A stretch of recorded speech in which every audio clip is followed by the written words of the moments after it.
खुशियों की घंटी और चमकता मोती। एक बहुत ही सुंदर गांव था जिसका नाम था खुशियों का गांव। इस गांव में चारों ओर खुशियां बिखरी रहती थीं।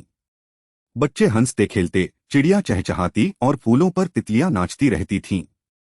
गांव के बीचों बीच एक बहुत बड़ी सुनहरी घंटी थी जिसका नाम था खुशियों की घंटी। कहा जाता था कि जब तक यह घंटी मधुर आवाज में बजती रहेगी, गांव में खुशियां बनी रहेंगी। घंटी की आवाज गांव के हर कोने में पहुंचती थी और लोगों के दिलों को खुशी से भर देती थी। रिया और आकाश दो प्यारे से भाई बहन इसी गांव में रहते थे। रिया थोड़ी शरारती और बहादुर थी, जबकि आकाश थोड़ा शांत और सोचने वाला था।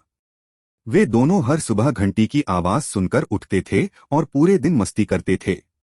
लेकिन एक दिन सुबह जब रिया और आकाश सोकर उठे तो उन्हें कुछ अजीब लगा। हर दिन की तरह घंटी की मीठी आवाज नहीं आ रही थी। चारों ओर एक अजीब सी शांति थी। जैसे ही वे घर से बाहर निकले, उन्होंने देखा कि गांव में सब लोग उदास और चुपचाप बैठे हैं। फूलों का रंग फीका पड़ गया था और चिड़िया भी चुप थीं। खुशियों की घंटी जो हमेशा चमकती रहती थी, आज उसकी चमक भी फीकी पड़ गई थी। वह बिल्कुल शांत और उदास लग रही थी। गांव के सरपंच जी, जो बहुत बूढ़े और ज्ञानी थे, एक पेड़ के नीचे उदास बैठे थे। रिया और आकाश उनके पास गए। सरपंच जी ने गहरी सांस लेते हुए बताया, बच्चों, हमारी खुशियों की घंटी की शक्ति खत्म हो गई है। इसका जादू चला गया है। जब तक इसका जादू वापस नहीं आता, हमारा गांव ऐसे ही उदास रहेगा। यह सुनकर रिया और आकाश भी बहुत दुखी हो गए। तभी अचानक एक रंग बिरंगा तोता उड़ता हुआ आया और सरपंच जी के कंधे पर बैठ गया। यह कोई साधारण तोता नहीं था। इसका नाम था मीठू और यह बहुत बुद्धिमान था। मीठू तोता, जो गांव में सभी की मदद करता था, बोला, चिंता मत करो सरपंच जी। मुझे पता है कि खुशियों की घंटी का जादू कैसे वापस आ सकता है।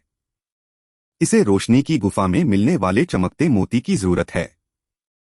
वही मोती घंटी को फिर से ऊर्जा दे सकता है और इसकी खोई हुई चमक वापस ला सकता है। यह सुनकर रिया और आकाश की आंखों में चमक आ गई। मीठू ने आगे बताया, परंतु रोशनी की गुफा तक पहुंचना आसान नहीं है। रास्ते में उलझी हुई नदी और अंधेरे वन जैसे कई खतरे हैं। तुम्हें बहुत हिम्मत और एकता से काम लेना होगा। रिया तुरंत बोली, हम जाएंगे मीठू। हम घंटी का जादू वापस लाएंगे। आकाश ने भी हाँ में सिर हिलाया। अगली सुबह रिया, आकाश और मीठू तोता अपनी यात्रा पर निकल पड़े।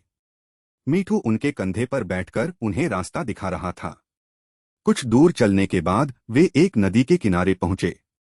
यह कोई सामान्य नदी नहीं थी। इसका नाम था उलझी हुई नदी। नदी में बहुत सारी सूखी टहनियां और पत्थर बिखरे हुए थे और पानी बहुत तेजी से बह रहा था। नदी पार करना बहुत मुश्किल लग रहा था। रिया ने एक पत्थर पर पैर रखा, लेकिन उसका पैर फिसल गया। आकाश ने उसे तुरंत पकड़ लिया। मीठू ने कहा, डरो मत बच्चों। एक दूसरे का हाथ पकड़ो और सावधानी से आगे बढ़ो। जहां एक फिसले, दूसरा उसे सहारा दे। रिया और आकाश ने एक दूसरे का हाथ कसकर पकड़ा।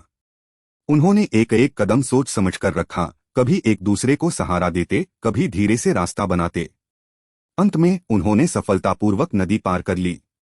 वे दोनों अपनी इस पहली जीत पर बहुत खुश थे। नदी पार करने के बाद वे अंधेरे वन की तरफ बढ़े। जैसे ही वे वन के अंदर घुसे, सूरज की रोशनी कम हो गई। पेड़ इतने घने और ऊंचे थे कि उनकी शाखाएं आसमान को छू रही थीं। वन के अंदर अजीब अजीब सी आवाजें आ रही थीं और पेड़ों की परछाइयां किसी भूत जैसी लग रही थीं। आकाश थोड़ा डर गया। दीदी, मुझे डर लग रहा है। उसने रिया का हाथ कसकर पकड़ा। रिया ने मुस्कुराते हुए कहा, डरो मत आकाश। मीठू हमारे साथ है ना। मीठू ने आकाश के कंधे पर चोंच मारी और एक मीठा सा गाना गाने लगा। मीठू ने समझाया, जो चीजें डरावनी लगती हैं, वे अक्सर वैसी होती नहीं हैं। यह सिर्फ पेड़ों की परछाइयां और हवा की आवाजें हैं।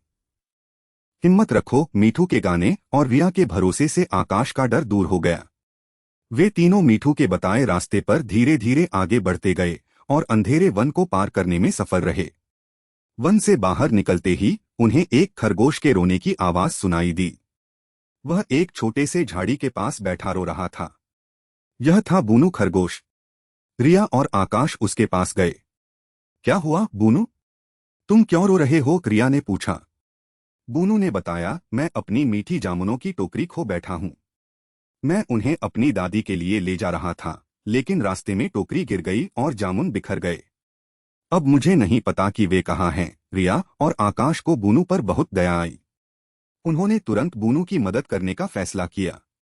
मीठू ने कहा, देखो उसके छोटे छोटे पैरों के निशान हैं। चलो इन निशानों का पीछा करते हैं। वे तीनों मिलकर जामुनों की तलाश करने लगे। थोड़ी देर में ही उन्हें कुछ बिखरी हुई जामुनें और टूटी टोकरी मिल गई। रिया और आकाश ने मिलकर सारी जामुनें इकट्ठी की और बूनू को दे दी। बूनू बहुत खुश हुआ और उसने उन्हें धन्यवाद दिया। उन्होंने अपनी यात्रा फिर से शुरू की। कुछ देर बाद उन्हें ऊपर एक पेड़ पर एक गिलहरी की आवाज सुनाई दी। यह थी टिंटू गिलहरी, जो एक ऊंची नुकीली टहनी पर फंस गई थी और नीचे नहीं उतर पा रही थी। उसकी पसंदीदा अखरोट भी वहीं पास में गिरी हुई थी। टिंटू बहुत डरी हुई थी। रिया और आकाश ने सोचा कि कैसे मदद करें। मीठू ने कहा, आकाश देखो, उस पेड़ के पास एक और सुरक्षित पेड़ है। तुम उस पर चढ़कर टिंटू तक पहुंच सकते हो। आकाश थोड़ा झिझका, लेकिन रिया ने कहा, तुम कर सकते हो आकाश। हिम्मत करके आकाश धीरे धीरे उस सुरक्षित पेड़ पर चढ़ा। रिया नीचे खड़ी होकर उसे देख रही थी। आकाश ने अपनी छोटी सी छलांग से टिंटू की टहनी तक पहुंच बनाई। उसने टिंटू को सहारा दिया और उसे धीरे से सुरक्षित टहनी पर उतारा। उसने उसकी अखरोट भी उसे दे दी। टिंटू बहुत खुश हुई और उसने धन्यवाद में उन्हें एक चमकीला सा छोटा सा पत्थर दिया। बूनू और टिंटू की मदद करने के बाद रिया, आकाश और मीठू ने अपनी यात्रा जारी रखी। सूरज ढलने लगा था और आसमान में नारंगी रंग बिखर रहा था। अंत में मीठू ने इशारा किया, देखो वह है रोशनी की गुफा। रिया और आकाश ने देखा। उनके सामने एक बहुत बड़ी चट्टान थी, जिसके बीच में एक छोटा सा प्रवेश द्वार था। बाहर से यह गुफा बिल्कुल साधारण लग रही थी। रिया थोड़ी उत्साहित थी, जबकि आकाश थोड़ा आशंकित था। मीठू ने कहा, यह गुफा अंदर से ही अपनी चमक दिखाती है, लेकिन चमकता मोती तभी अपनी पूरी शक्ति पाएगा जब उसे सच्चा प्यार और खुशी महसूस हो। मोती के पास जाने से पहले एक बात याद रखना, वह क्या है जो गर्मी देने पर सबसे ज्यादा चमकता है? यह एक पहेली थी। रिया और आकाश ने एक दूसरे को देखा और सोचने लगे। उन्हें पता था कि सिर्फ मोती ढूंढना ही काफी नहीं है, उसे प्यार से जगाना भी होगा। धीरे धीरे रिया और आकाश गुफा के अंदर गए।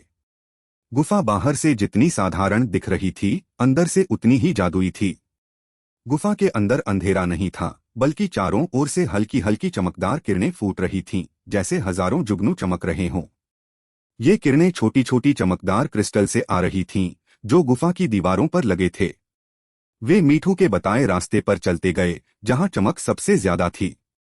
गुफा के बिल्कुल बीचों बीच एक छोटे से ऊंचे पत्थर पर उन्हें वह चमकता मोती दिखाई दिया।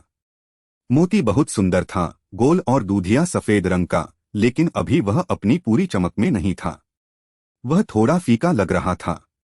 रिया ने धीरे से मोती उठाया। आकाश ने भी अपना हाथ रिया के हाथ पर रखा, ताकि दोनों की शक्ति और प्यार मोती तक पहुंच सके। उन्होंने अपनी आंखों में अपने गांव की खुशियां और उस घंटी की मधुर आवाज को महसूस किया। जैसे ही रिया और आकाश ने चमकते मोती को प्यार से छुआ और अपने गांव की खुशियों के बारे में सोचा, मोती में कुछ हलचल हुई। पहले तो वह हल्की सी चमकने लगा, फिर धीरे धीरे उसकी चमक बढ़ने लगी। उसकी चमक इतनी ज्यादा हो गई कि उसने पूरी गुफा को रोशन कर दिया, जैसे सूरज उग आया है। गुफा के अंदर के क्रिस्टल भी मोती की चमक से और ज्यादा जगमगाने लगे। रिया और आकाश की आंखें खुशी से चमक उठीं। मीठू, देखो यह चमक गया, रिया ने उत्साह से कहा। मीठू ने मुस्कुराते हुए अपना सिर हिलाया। अब मोती एक छोटे से सूरज जैसा चमक रहा था। उन्होंने मोती को बहुत सावधानी से उठाया और गुफा से बाहर निकलने लगे। अब उन्हें कोई डर नहीं लग रहा था, क्योंकि उनके पास उम्मीद और खुशी का प्रतीक था। वापस जाते समय भी रास्ता उन्हें आसान लग रहा था, क्योंकि उनके मन में गांव की खुशियां लौट आने की उम्मीद थी। वे अपनी यात्रा पूरी करके खुशियों का गांव वापस पहुंचे। गांव के लोग उन्हें देखकर बहुत खुश हुए। सरपंच जी और गांव के सभी बड़े बुजुर्ग खुशियों की घंटी के पास इकट्ठा हो गए थे, यह देखने के लिए कि बच्चे क्या लाए हैं।